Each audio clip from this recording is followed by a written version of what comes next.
came a servant of God of Zoradiotvnycusa to the 12 tribes scattered abroad, greeting, "My brethren, count it all joy when you fall into divers temptations, knowing this, that the trying of your faith worketh patience.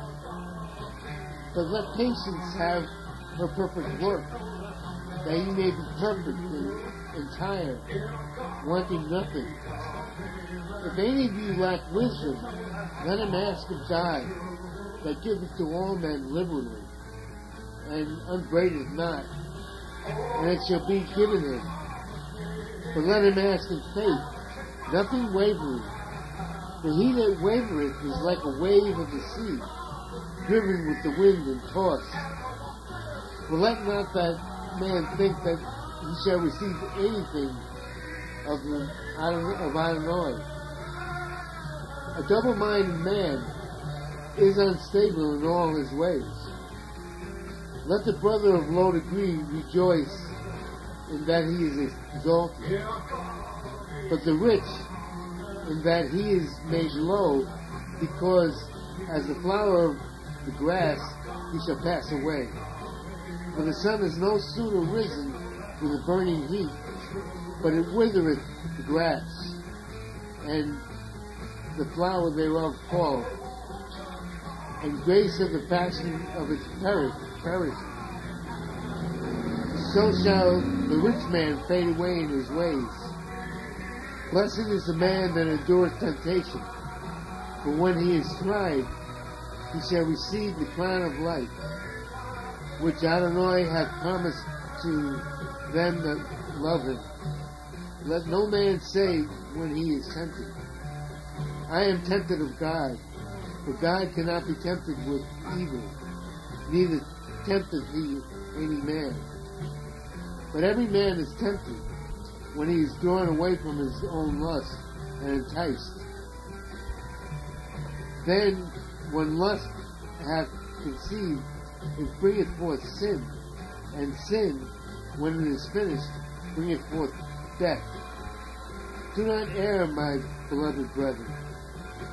Every good gift and every perfect gift is from above, and cometh down from the Father of lights, with whom is no variableness, neither shadow of turning.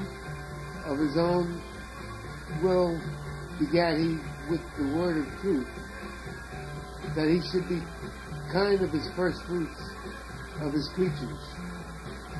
Wherefore, my beloved brethren, let every man be swift to hear, slow to speak, slow to wrath. For the wrath of man worketh not the righteousness of God. Wherefore lay apart all filthiness and superfluity of naughtiness, and receive with meekness the engrafted word, which is able to save your souls. But be ye doers of the word, and not hearers only, deceiving your own selves. For if any be a hearer of the word, and not a doer, he is like unto a man beholding his natural face in a glass. For he beholdeth himself, and goeth his way, and straightway forgetteth what manner of man he was. But whoso looketh into the perfect law of liberty, and continueth therein, he being not a forgetful hearer, but a doer of the work, this man shall be blessed in his deed. If any man among you seem to be religious, and bridleth not his tongue, but deceiveth his own heart, this man's religion is vain.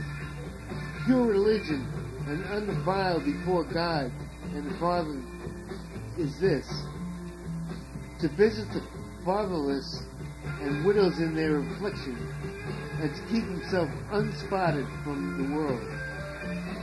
My brethren, have not the faith of our Yeshua, the Lord of glory, with respect to persons. For if there come unto your assembly a man with a gold ring, in goodly apparel, And they come in also a poor man in vile raiment, and ye have respect to him that weareth the gay clothing, and say unto him, sit thou here in a good place, and say to the poor, stand thou there, or sit here under my footstool. Are ye not then partial in yourselves, and are become judges of evil thoughts? Hearken, my beloved brethren, hath not God chosen the poor of this world, rich in faith, and heirs of the kingdom which he hath promised to them that love him? But ye have despised the poor. Do not rich men oppress you, and draw you before the judgment seats? Do not they blaspheme their worthy name by which ye are called? If ye fulfill the royal law according to the Scripture, thou shalt love thy neighbor as thyself, ye do well.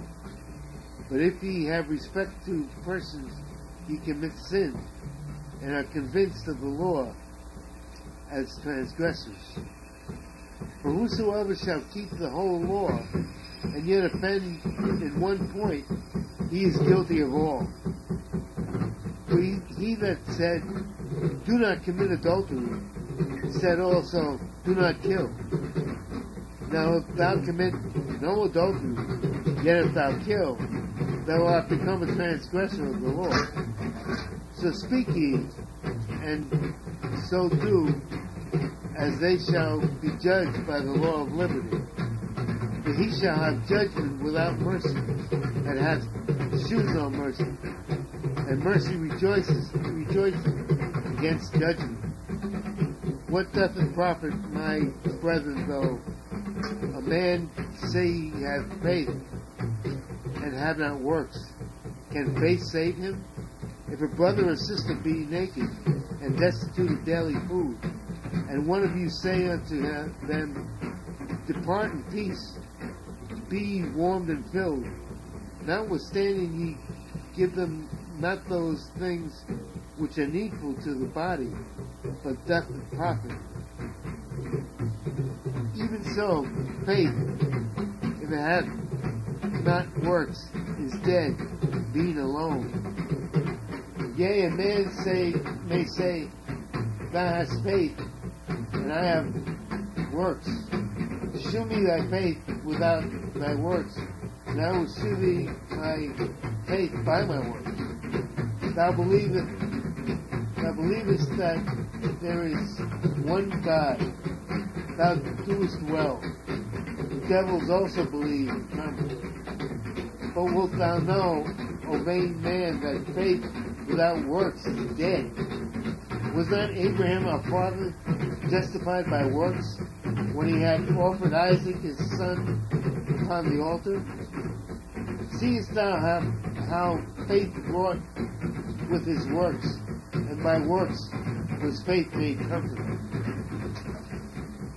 And the scripture was fulfilled, which saith, Abraham believed God, and it was imputed unto him for righteousness, and he was called the friend of God. Ye see then how that by works a man is justified, and not by faith only. Likewise also was not Rahab the harlot justified by works, when she had received the messengers and had sent them out another way. For as the body without the spirit is dead, so faith without works is dead also. My brethren, be not many masters, knowing that we shall receive the greater condemnation. For in many things we offend all. If any man offend not in word, the same is the perfect man, and able also to bridle the whole body. Behold, we put bits in the horses' mouths, that they may obey us, and we turn about their whole body. Behold also the ships, which though they be so great, are driven of fierce winds, They turn about with a very small helm, whithersoever the governor listeth. Even so the tongue is a little member, and boasteth great things. Behold how great a matter a little fire kindleth. And the tongue is a fire, a whirl of iniquity. So is the tongue among our members, that it defileth the whole body, and setteth on fire the course of nature, and it is set on fire of hell. For every kind of beast, and of birds, and of serpents, and of things in the sea is tamed, and hath been tamed of mankind. But the tongue can no man tame. It is an unruly evil, full of deadly poison. Therewith blessed we God, even the Father, and therewith cursed we men, which are made after the similitude of God.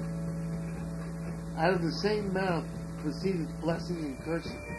My brethren, these things ought not so to be.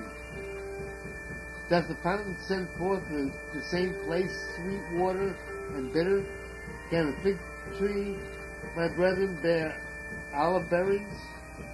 Either a vine, or even a vine twig figs? So can no fountain both yield salt water and fresh.